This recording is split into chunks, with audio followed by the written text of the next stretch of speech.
বৃহস্পতিবার ২১শে মে সকালে উপজেলার পাগলা থানার মহেশখালী ইউনিয়নের দড়িচারবাড়িয়া গ্রাম থেকে খণ্ডিত মরদেহ উদ্ধার করা হয়। ময়মনসিংহের গফরগাঁওয়ের একটি জঙ্গল থেকে হাত পা বাঁধা ও গলাকাটা অবস্থা। গলাকাটা এই ব্যক্তিটির নাম কাউসার আলম, বয়স ৪৪। নিহত কাউসার আলম দিনাজপুর জেলার বিরামপুর উপজেলার জামেদ আলীর ছেলে। পুলিশ ও স্থানীয় সূত্রে জানা যায়, সকালে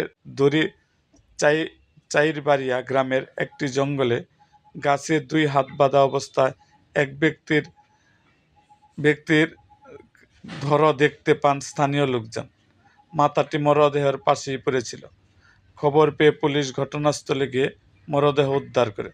স্থানীয় পর্যায়ে পরিচয় শনাক্ত না হয় police bureau of investigation PPI খবর দেওয়া হয়। পরে পিপিআই আঙ্গুলের ছাপ, ফিঙ্গারপ্রিন্ট নিয়ে নিহতের পরিচয় শনাক্ত করে।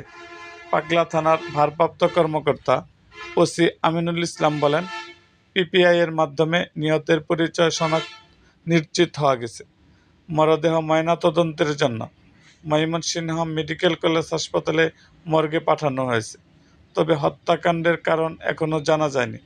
রহস্য উদ্ঘাটনে পুলিশের একাধিক দল কাজ করছে। এরকম আরও ভিডিও পেতে আমাদের মুক্তাগাছার ইতিহাস মিডিয়া ইউটিউব চ্যানেলটিকে সাবস্ক্রাইব করুন এবং পাশে থাকা বেল আইকনটি বাজিয়ে দিন।